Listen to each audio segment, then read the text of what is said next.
fundamental já aconteceu. Foi feito. Está feito.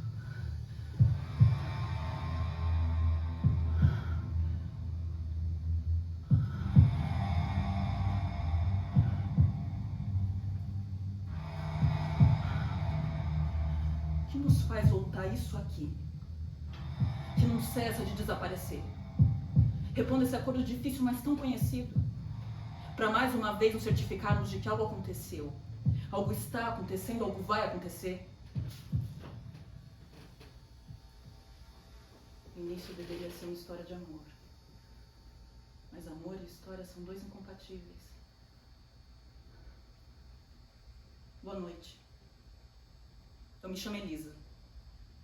Eu nasci em 1996. Não, isso não é argumento. Mas é uma condição. É a distância que me permite interromper o fluxo de uma repetição.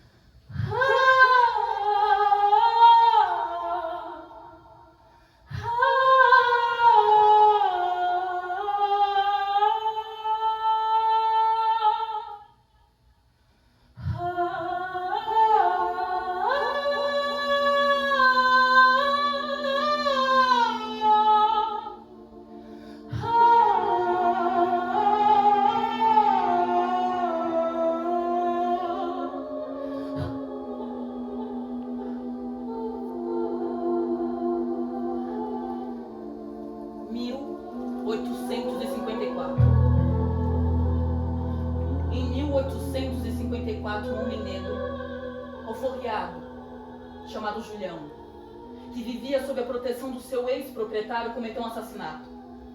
Para ele, aquela morte deveria ter o sentido de uma salvação. 1854. Nós olharemos nos olhos de Julião, mas não agora. 1974. Minha tia Elisa, presa e torturada, confundida. Isso mesmo. Confundida com uma estudante universitária supostamente ligada a uma organização política.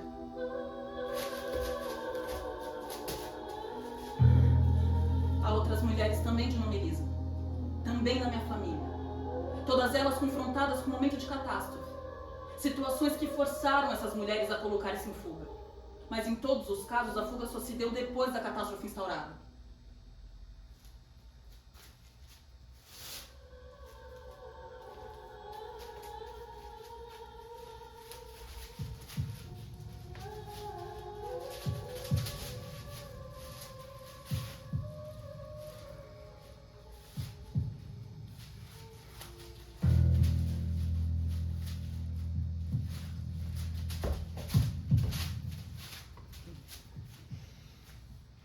E se eu volto à cena? E se eu me inscrevo na cena no momento anterior à catástrofe? O que é possível adiar? O que é possível interromper?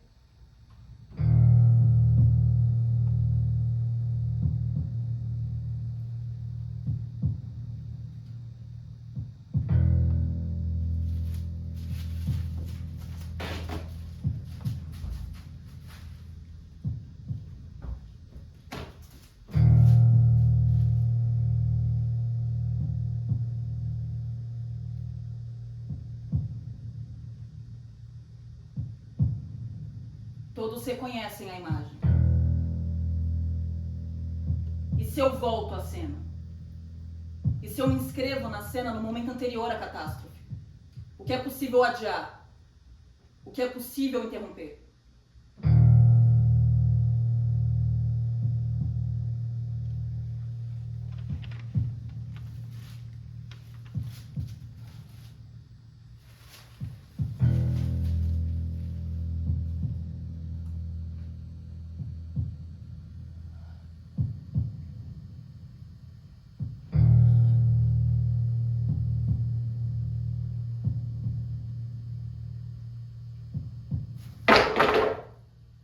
Mil 1974. Minha tia presa, confundida como estudante. Minha tia, uma mulher negra, presa, confundida como estudante. Minha tia, uma mulher negra trabalhando na rua, confundida como estudante. Mas a ação está fora. O fundamental já aconteceu. Foi feito. Está feito.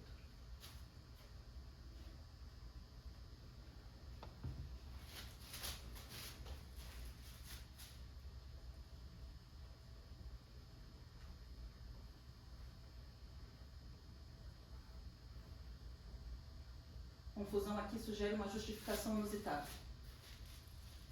Como se a violência em certos contextos fosse justificável, contra certos corpos, certas intenções. Nesse caso, confusão quer dizer naturalização. Em seu livro Retrato Calado, o filósofo Luiz Roberto Salinas Fortes, um dos fundadores do Teatro Oficina, descreve 2 prisões no início dos anos 70 e a tortura sofrida durante uma delas. Em certo momento, o filósofo se pergunta sobre a relação entre a dor e o pensamento, entre o pau de arara e a linguagem. Mas a observação que me faz pensar em mim, que me faz pensar no meu corpo e minha tia Elisa, tem a ver com o que ele compreendia no porão. Corpos de mulheres negras como o da prostituta Elisa, corpos de gente pobre sendo violados a cada noite como rotina. Uma violência que, se naquele momento alcançava corpos brancos e de classe média como o dele, desenhava todavia a fisionomia de uma sociedade. Evidenciava aquela experiência como laboratório incontornável de exceção.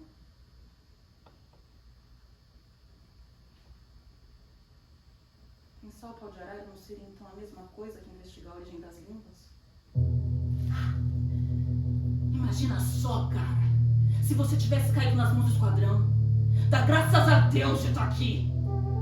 É até com certo peso que me lembro da ingenuidade de então e da reação que me passou pelo espírito, escreveu o filósofo. Uai, pensou idiotamente, mas o esquadrão não está reservado aos marginais? 10 marginais por cada policial morto. Era a palavra de ordem do esquadrão. Comandado aqui em São Paulo por Sérgio Fleury, que se organizara desde 1968, depois do assassinato de investigador de polícia. Paralelamente à eliminação das vítimas, a quadrilha desenvolvia desde então verdadeira campanha publicitária, através de misteriosos telefonemas anônimos à imprensa, que se encarregaram em poucos meses de celebrizar a denominação Esquadrão da Morte. Depois de cada execução, a que não faltavam requintes de crueldade, os telefonemas.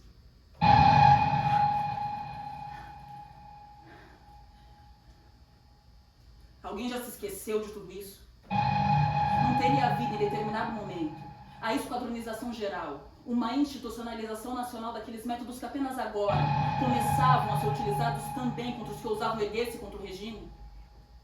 Ouvir o nome ali, Esquadrão da Morte, naquelas circunstâncias, além do choque inicial, produzia subitamente a iluminação e a eliminação das fronteiras. Punha todos nós debaixo da jurisdição potencial dos caça-bandidos.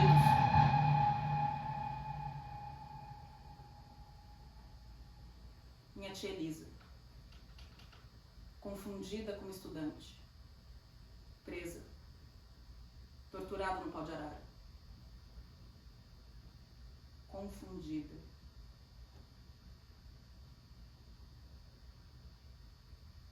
A sociedade brasileira é um grande esquadrão da morte.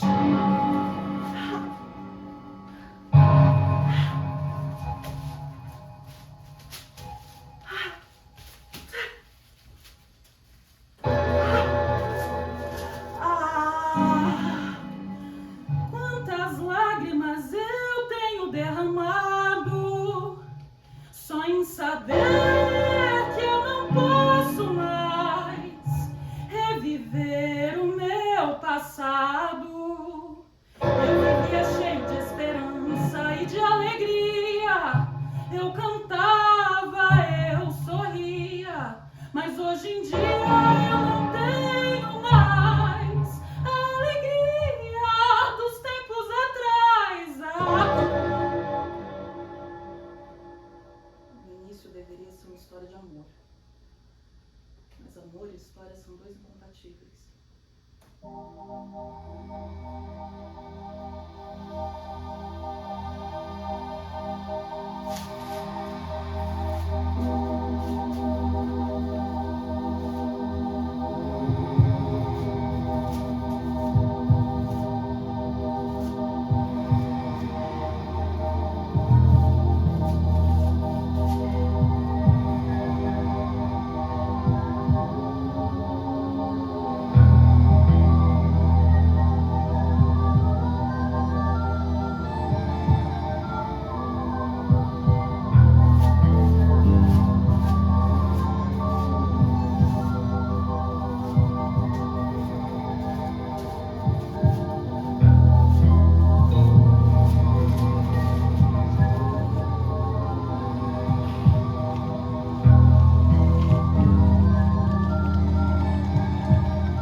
algo vai acontecer, algo está acontecendo. O ao vivo não se confunde com o vivo. Alguém morre, alguém morreu, alguém vai morrer, alguém está morrendo. O delay não é apenas uma temporalidade, o delay é um lugar que se habita provisoriamente o sujeito a uma eventual repetição sem fim. Quanto tempo dura morrer ao vivo? Eu tô aqui, diante de vocês, e o meu trabalho consiste em produzir desvios, em adiar, interditar a catástrofe. Eu e vocês, no entanto, sabemos, a catástrofe já aconteceu, está acontecendo, vai acontecer, não cessa de acontecer. Nisso consiste o teatro nosso de cada hora. Algo que depende de um acordo silencioso que nem eu, nem vocês precisamos enunciar ao chegarmos aqui. Estamos aqui porque aceitamos que assim seja. Algo aconteceu, algo está acontecendo, algo vai acontecer. Essa é a lei da cena que se impõe como uma religião.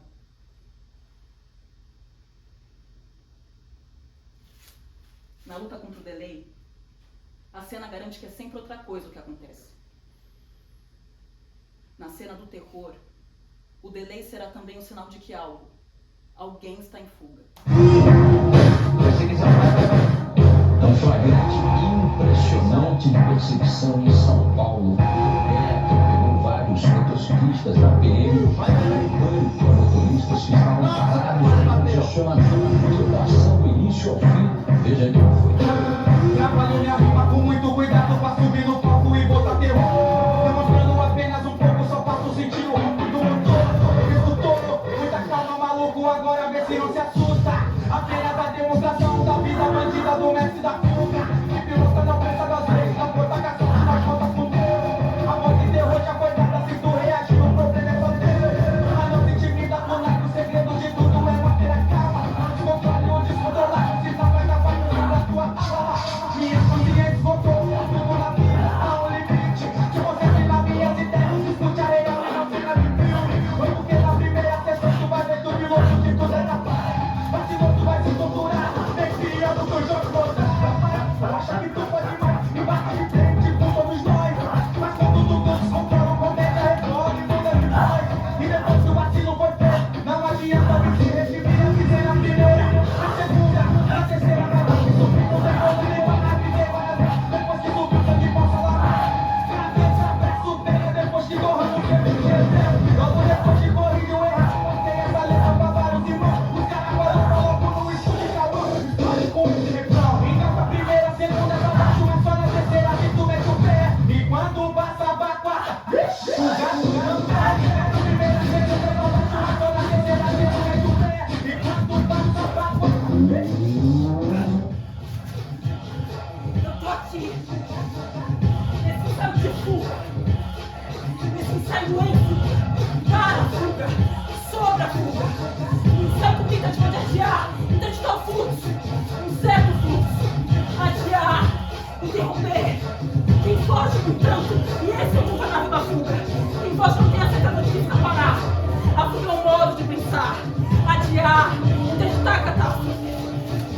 Ao foragido e ao fugitivo. Se o foragido se defronta com a lei da cidade e tenta escapar à prisão, o fugitivo, o horizonte de uma ideia, é a chegada em outro lugar. Escapar quer dizer aquilombar. Eu falo em fuga. O horizonte da fuga é uma comunidade imaginada, provisória, precária, até que se realize. Eu me inscrevo na cena, no momento anterior à catástrofe, e me pergunto sobre o que eu ainda posso fazer antes que a catástrofe se ponha. Voltar o tempo não impede a catástrofe, mas só me permite desvios. Voltar o passado não muda o passado, mas a percepção que eu tenho do que foi. Ir e voltar. E ao voltar sempre algo que ficou, que já não está comigo, que já não me pertence, que já não está em mim.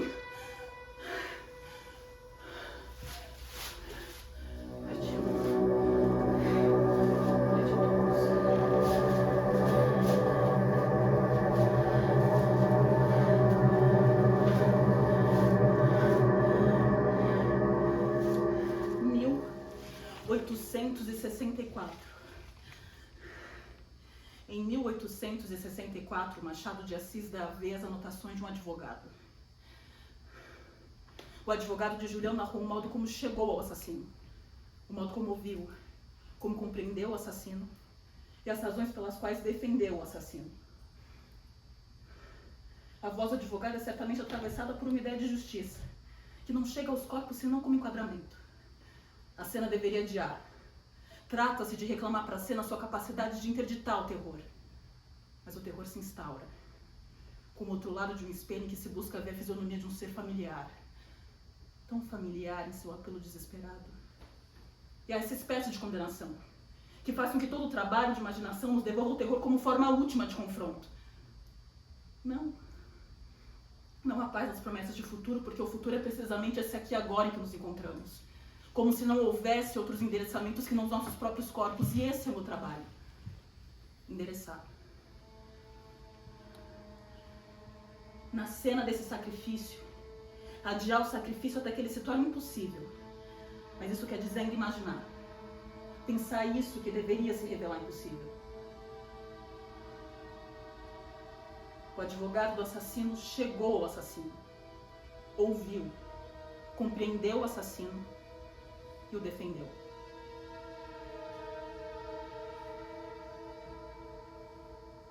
E se eu volto à cena? E se eu me inscrevo na cena no momento anterior à catástrofe? O que é possível adiar? O que é possível ainda interditar?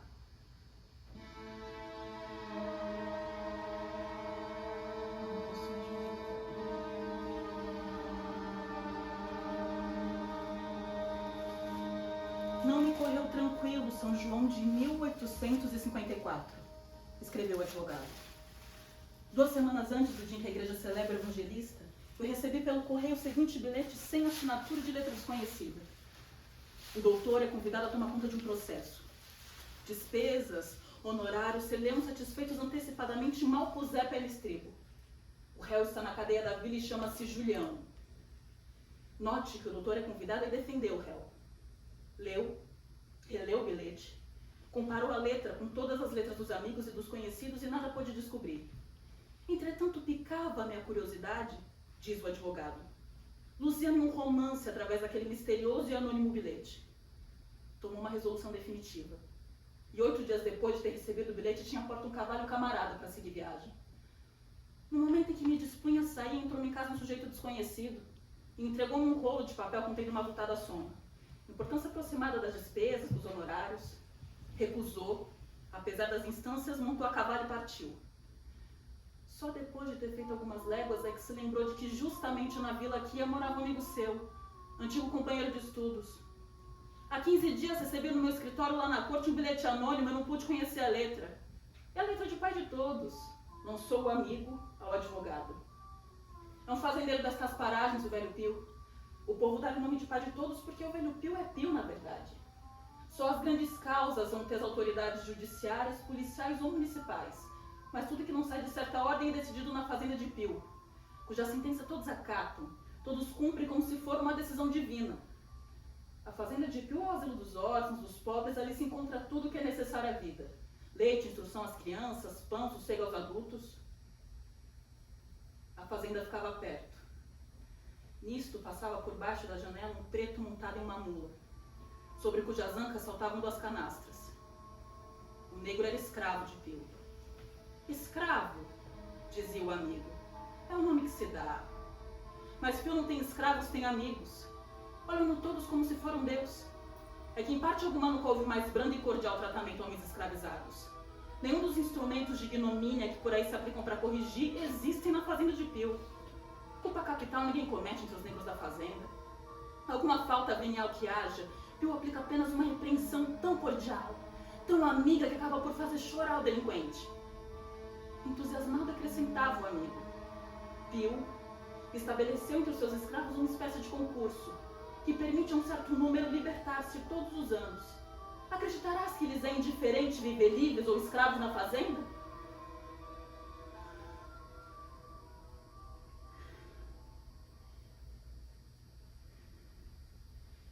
E o amigo continuou a desfiar as virtudes do fazendeiro. Finalmente dispôs-se a contar a história do crime cujo conhecimento e o advogado entrada há poucas horas. Não, disse-lhe. Deixe-me saber de tudo por boca do próprio réu. Depois compararei com o que me contarás. É melhor, disse o amigo ao advogado. Julião é inocente. quase.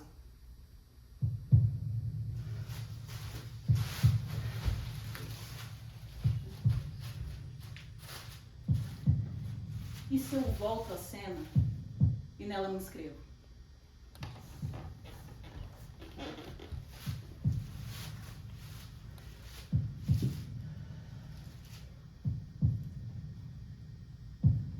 Sentado em uma sala onde a luz entrava escassamente, eu esperei que chegasse o misterioso delinquente. Não se demorou muito. No fim de um quarto de hora, estava diante de mim. Mandei sentar o preso. Mas antes de entrar em interrogatório, eu empreguei uns 5 minutos em examiná-lo. Era um homem trigueiro, magro, débil de forças físicas, mas com uma cabeça, com um olhar indicativo de muita energia moral, de alentado ânimo. Tinha um ar de inocência, mas não da inocência abatida e receosa. Parecia antes que se glorificava com a prisão, que afrontava a justiça humana, não com a impavidez do malfeitor, mas com a daquele que confia na justiça divina. Passei a interrogá-lo, começando pela declaração de que eu ia para defendê-lo.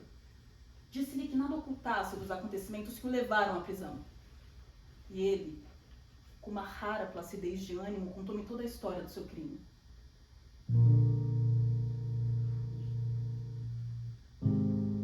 Julião foi um daqueles a quem a alma caridosa de Pio dera sustento e trabalho. As suas boas qualidades, o amor, a gratidão, o respeito com que falava, com que adorava o protetor, não ficaram sem uma paga valiosa. Pio, no fim de certo tempo, deu a Julião um sítio, que ficava pouco distante da fazenda. Para lá fora morar Julião com uma filha menor, cuja mãe morrera em virtude dos acontecimentos que o levaram a recorrer à proteção do fazendeiro. Era, dizia Julião, a mulatinha mais formosa daquelas 10 léguas em redor. Elisa era o nome da pequena. Completava a trindade do culto de Julião ao lado de Pio e da memória da mãe finada. Laborioso por necessidade e por gosto, Julião foi bem depressa frutificar o seu trabalho, ainda assim não descansava. Queria, quando morresse, deixar um pecúlio à filha. Morrer sem deixá-la parada era o sombrio receio que o perseguia. Podia, acaso, contar até o fim da vida com as esmolas do fazendeiro?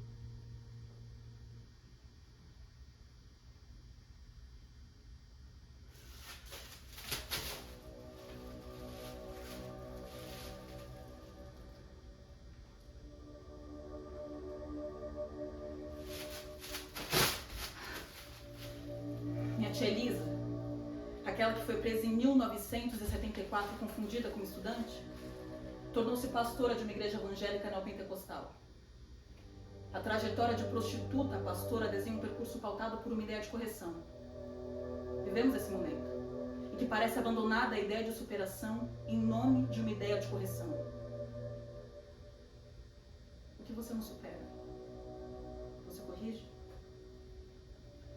Entre a palavra arrancada durante a tortura e a palavra torturada em situação de apelo a um Deus que tudo vê, minha tia Elisa e o seu corpo de mulher negra em fuga permanente. Entre a língua pouco articulada pela dor da tortura e as línguas incompreensíveis tomando o corpo por um espírito que se quer santo, alguém em fuga sem garantia de escape. A fuga não desenha horizontes. Antes ela te devolve para o centro da encruzilhada. Lugar onde toda escolha em movimento é outro modo de pensar.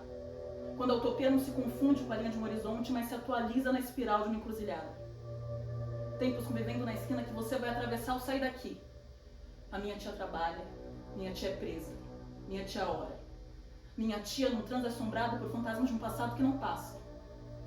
Quando se compreende essa convivência de tempos como sendo a forma mais efetiva do tempo, o presente deixa de ser um horizonte do qual não soubemos desviar. E pode se tornar uma encruzilhada, a partir da qual nos pomos em fuga ainda uma vez.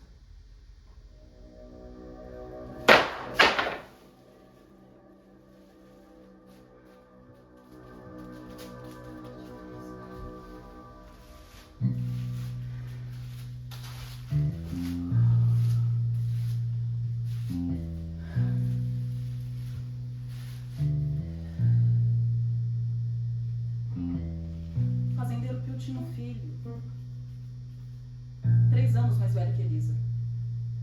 Era um bom menino, educado sob a vigilância de seu pai.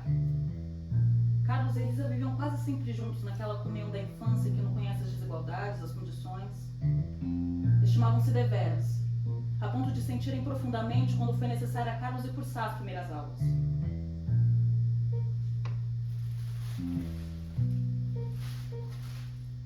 tempo as divisões. E anos depois, quando Carlos apeou a porta da fazenda com uma carta de bacharel no algibeira, uma esponja se passara sobre a vida anterior. Carlos agora era homem. Conhecia as condições da vida social. E desde os primeiros gestos mostrou que abismo separava o filho do protetor da filha do protegido. O dia da volta de Carlos foi dia de festa na fazenda do Velho Pio. E Julião tomou parte da felicidade geral como toda a gente pobre ou remediada dos arredores. Passaram-se os dias. Pio não se animava a separar-se de seu filho para que este seguisse uma carreira política, administrativa, judiciária. Entretanto, notava ali muitas diferenças do rapaz que anos antes lhe saíra de casa. Nem ideias, nem sentimentos, nem hábitos eram os mesmos. Esperou que a atmosfera que Carlos voltava a respirar, que o espetáculo da vida simples e chão da fazenda o restabelecesse. O que o magoava sobretudo é que o filho não buscasse os livros. Carlos não tinha mais do que uma ocupação e uma distração: a caça. Levava dias e dias a correr o mato em busca de animais para matar. Ao meio-dia era certo vê-lo chegar ao sítio de Julião. E daí descansando um bocado, conversando sobrancelho com a filha do infatigável lavrador. Este chegava, trocava algumas palavras de respeitosa estima com o filho de Pio, oferecia-lhe parte do seu modesto jantar, que o rapaz nunca aceitava. E discorria durante toda a refeição sobre os objetos relativos à caça. Passavam as coisas assim, sem alteração de natureza alguma. Um dia, ao chegar em casa para jantar, Julião notou que sua filha parecia triste. Reparou e viu os olhos vermelhos de lágrimas. Perguntou o que era. Elisa disse que lhe doía a cabeça. Mas durante o jantar, que foi silencioso, Julião observou que sua filha enxugava furtivamente algumas lágrimas. Nada disse. Mas terminado o jantar, chamou-a para junto de si. E com palavras brandas e amigas exigiu-lhe que dissesse o que tinha. Depois de muita relutância, Elisa falou: "Meu pai, o que eu tenho é simples. O senhor Carlos, em que eu passei a notar mais amizade que ao princípio, disse-me hoje que gostava de mim, que eu devia ser dele, que só ele podia me dar tudo quanto eu desejasse e muitas outras coisas que eu mal pude ouvir, tal foi o espanto com que ouviu suas primeiras palavras. Declarei-lhe que não pensasse coisas tais, insistiu. Eu o repeli. Então saiu dizendo-me com ar carrancudo: has de ser minha." Julião estava atônito. Inquiriu a sua filha sobre todas as particularidades da conversa referida. Não lhe restava dúvida acerca dos maus intentos de Carlos. Mas como evitar a ameaça? Fugir. Fugir do lugar em que morava o pai não era mostrar-se ingrato. Todas essas reflexões passaram pelo espírito de Julião. Viu o abismo a cuja borda estava e não sabia como escapar. E se eu volto à cena?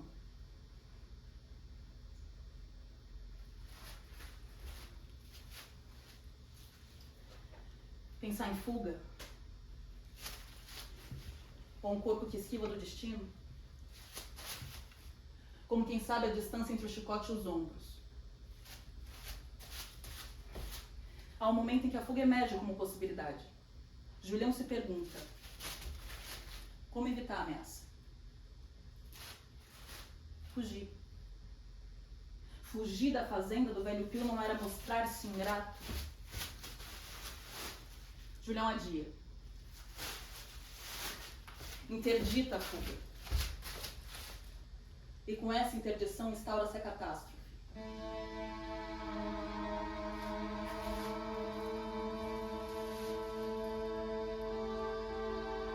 Finalmente, depois de animar, de tranquilizar Elisa, Julião saiu de plano feito na direção da fazenda em busca de Carlos.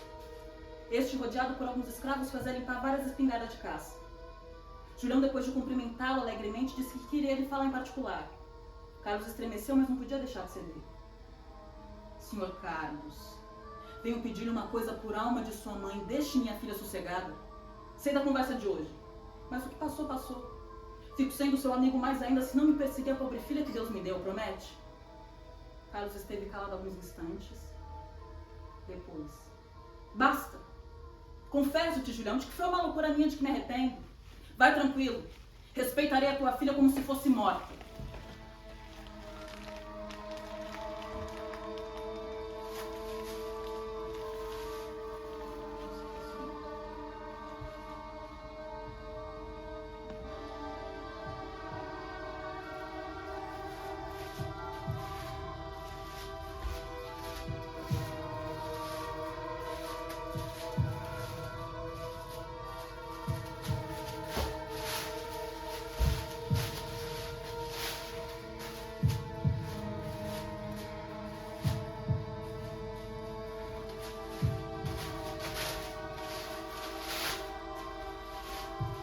se eu volto à cena?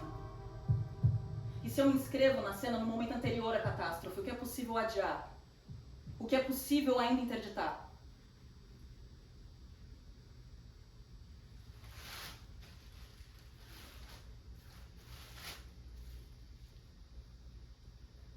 Julião, na sua alegria, quase beijou as mãos de Carlos.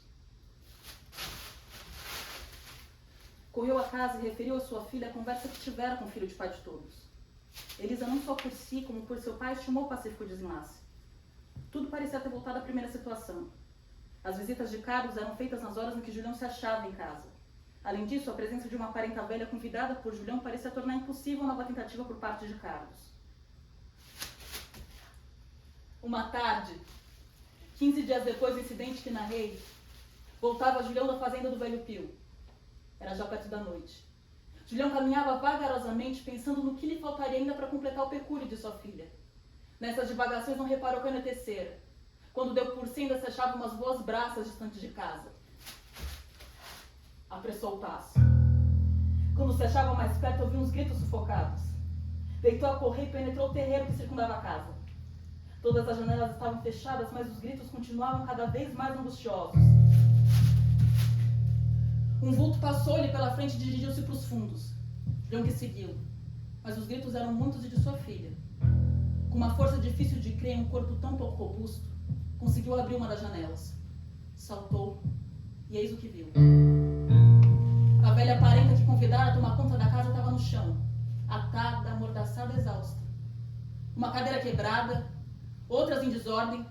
"Minha filha!" exclamou ele, e atirou-se para o interior.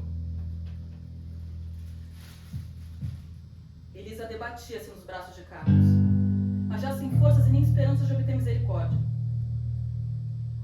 No momento em que Julião entrava por uma porta, entrava por outra um indivíduo mal conceituado no lugar, e até conhecido por assalariado nato de todas as violências. Era o vulto que Julião vira no terreiro. E outros haviam ainda, que entraram ao sinal dado pelo primeiro. Mal Julião entrava no lugar em que se dava o triste conflito da inocência com a perversidade.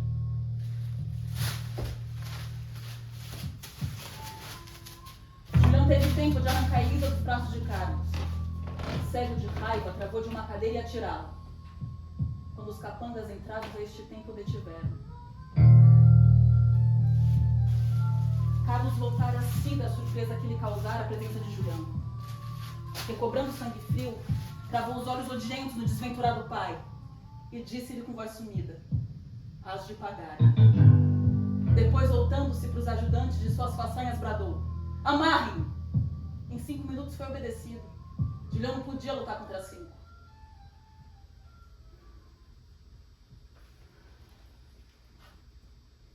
E se eu volto à cena e nela me inscrevo, que é impossível interditar?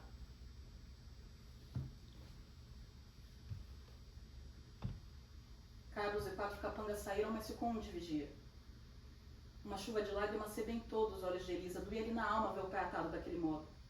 Não era mais o perigo a que escapar o que a comovia, era não poder abraçar o seu pai livre, feliz. E por que estaria atado? Quem tentava Carlos fazer matá-lo?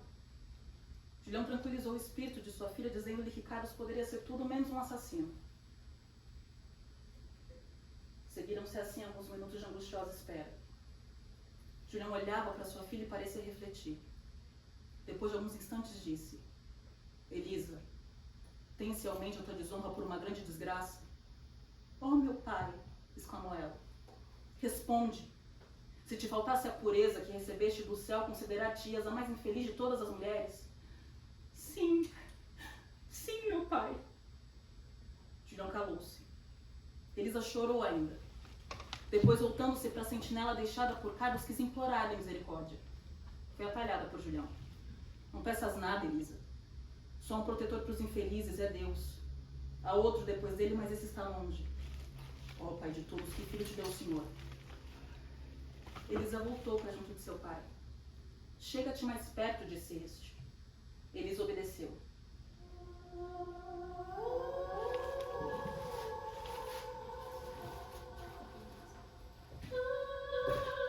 E se eu volto à cena? E se eu me inscrevo na cena no momento anterior à catástrofe? O que é possível adiar? O que é possível ainda interditar?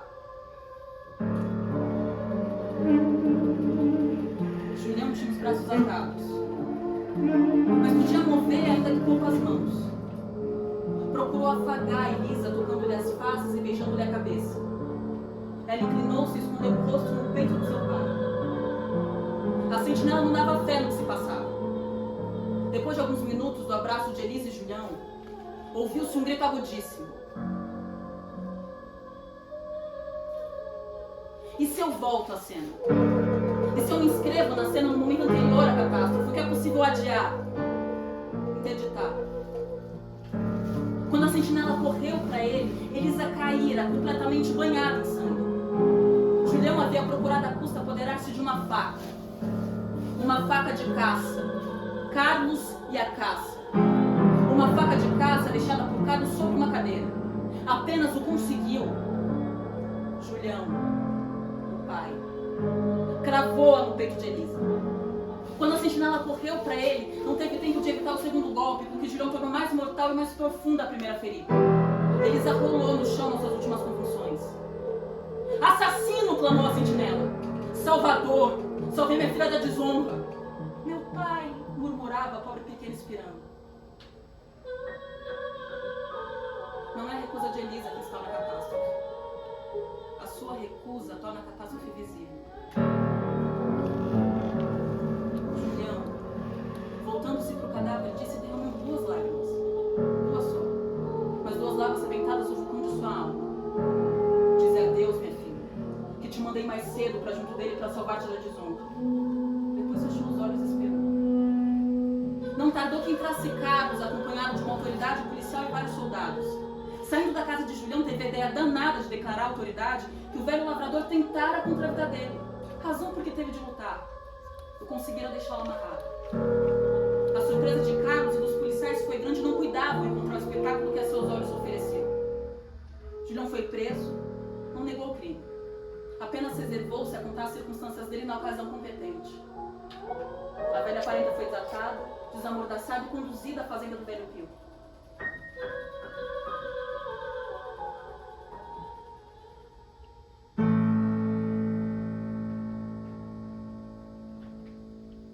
Eu sou uma atriz. E talvez vocês possam aceitar que meu trabalho consiste em esboçar alguma distância entre o corpo que foge e o corpo que dá ao corpo que foge um corpo.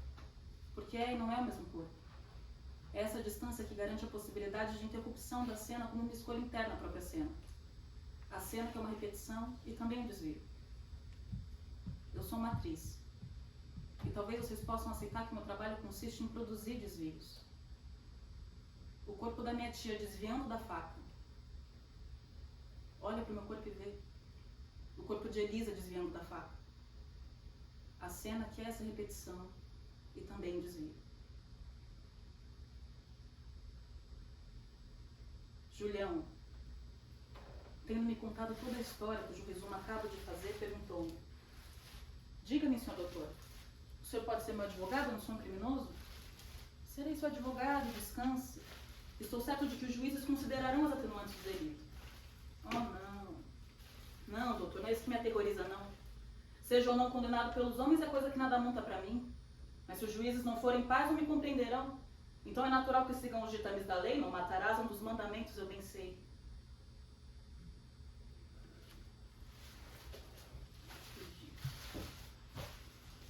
O conto de Machado de Assis chama-se Virgínios, a narrativa de um advogado.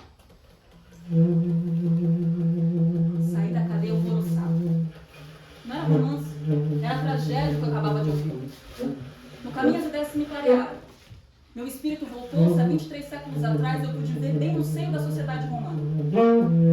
Há na história a lúgubre tragédia de Virgínios.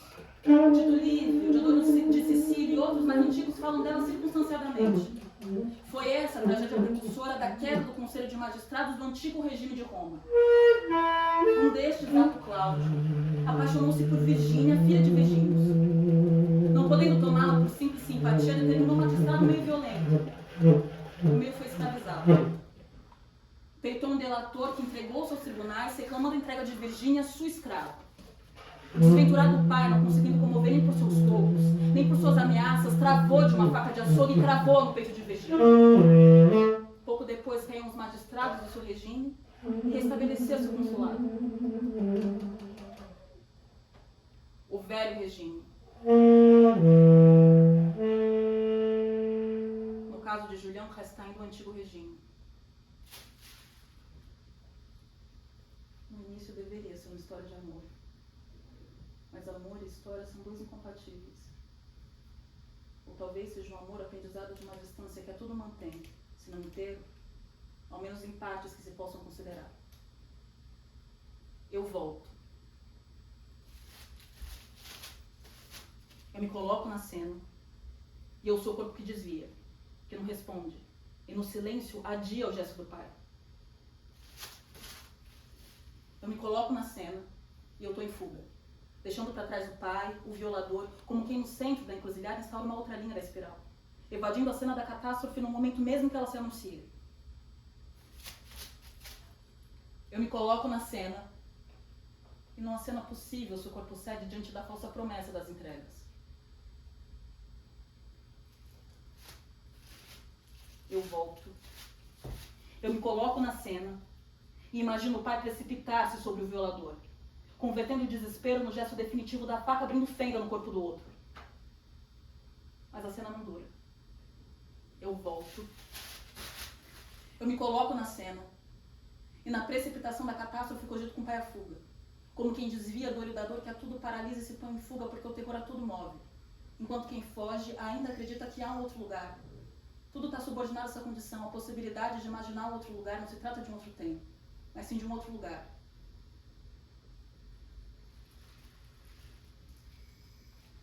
Mas eu me coloco na cena e Julião não foge.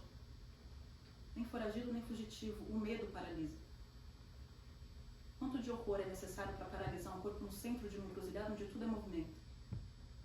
Se imaginar, produzir encruzilhadas e inscrever-se no seu movimento, como escapar nesse instante que o olho da dor a tudo enquadra como imagem. A ação está fora.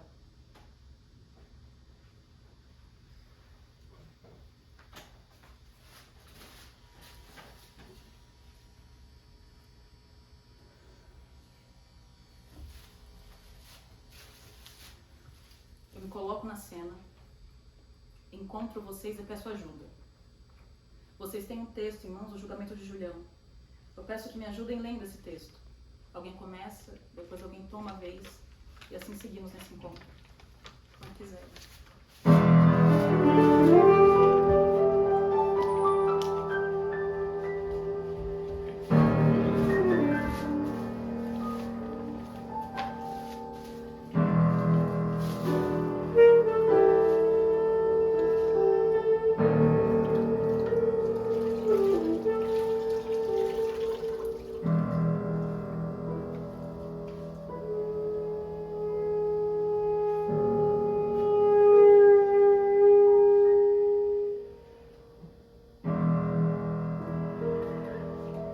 Deu-me uma ideia de ir à fazenda de Peu.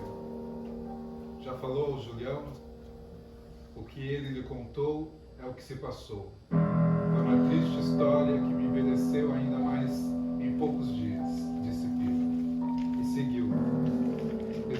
Reservou-me o céu aquela tortura para o último quartel da vida. Sobre o que fez, é sofrendo que se aprende. Se meu filho havia de esperar que eu morresse para praticar atos tais com impunidade, bom foi que eu fizesse antes, seguindo-se assim ao delito o castigo que mereceu. Quem é o autor da morte de Elisa? Carlos não foi autor da morte, foi causa, autor de violência pobre e pequena. Carlos agora sofre como castigo aquilo que devia receber como honra. Eu conheço as comodidades da vida que teve, a carta que alcançou pelo estudo e certa dose de vaidade que todos nós recebemos do berço e que o berço lhe deu a ele em grande dose. Tudo isso é que o castiga nesse momento, porque tudo foi desfeito pelo gênero de vida que lhe fez adotar. Carlos agora é soldado.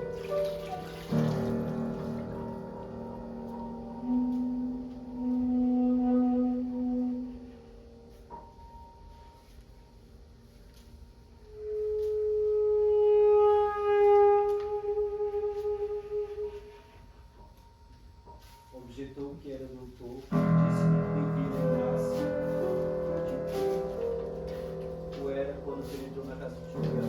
Mandei-o para o sul, com promessa jurada e avisos particulares e reiterados de que, quando não chegasse aqui, aceitasse praça e companhão de não é um castigo honroso, se na sua pátria guarde a fazenda e a obra de seus como cidadãos. O melhor meio de aprender é o melhor meio de aprender a guardar honra própria. Advogado, soldado e fazendeiro reunidos numa só cultura. E não vê nisso um país se alimentando.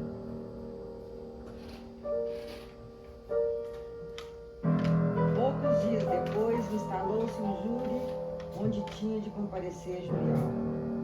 De todas as causas, era aquela que mais medo me fazia. Não que eu duvidasse das atenuantes do crime, mas porque receava não estar na altura da causa. Toda a noite da véspera foi por mim de verdadeira insônia. Enfim, raiou o dia marcado para o julgamento de Julião. O advogado imita em suas palavras uma certa ordem de razões. Eu preciso ser livre para então ser julgado, condenado. Mas Julião traz a marca que antecipa a condenação a qualquer juízo. E, no entanto, quem dirá que Julião não é um assassino? Dispenso a narração do que se passou no júri. O crime foi provado pelo depoimento das testemunhas. Nem Julião o negou nunca. Mas, apesar de tudo, da confissão e da prova testemunhal, auditório, jurados, juiz e promotor, todos tinham pregado no réu olhos de simpatia, admiração e compaixão. A acusação limitou-se a referir o depoimento das testemunhas e quando, terminando o seu discurso, teve de pedir a pena para o réu, o promotor mostrava-se envergonhado de estar trêmulo e comovido.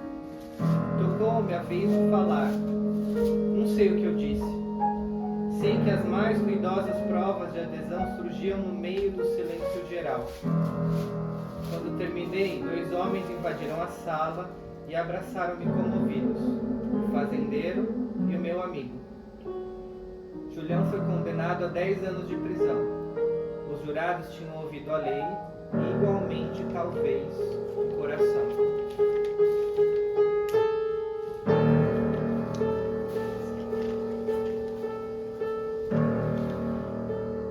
Tendo já cumprido a sentença, vive na fazenda de Peu. Eu não quis que ele voltasse ao lugar em que se dera a catástrofe, e o fizera residir ao pé de si.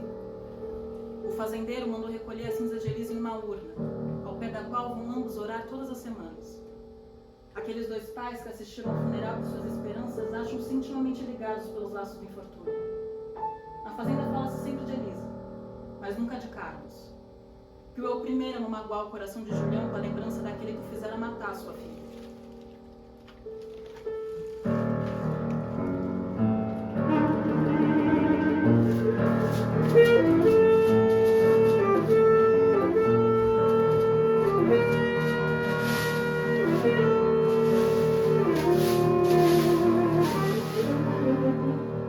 Minha tia correndo pela areia de uma praia. Minha tia correndo de um homem que tem uma faca na mão em plena praia. A mulher que ora e fala em línguas, tomada por um espírito que também é conspiração, conta uma história que deveria ser uma história de amor. Ela sabe. Ela sabe que não há mistério nisso que junta o pau de arara, a faca, a paixão, a morte. Sem o aprendizado das distâncias, a dor é olhar para tudo com fina. Imagem paralisada que também é uma prisão. Meu nome é Elisa. Meu nome não é Elisa. Elisa se põe em fuga. Eu me inscrevo na cena, até que a cena se converta em um lugar impossível. E que seja possível reconhecer o valor de uso do impossível. Quanto tempo dura morrer ao vivo?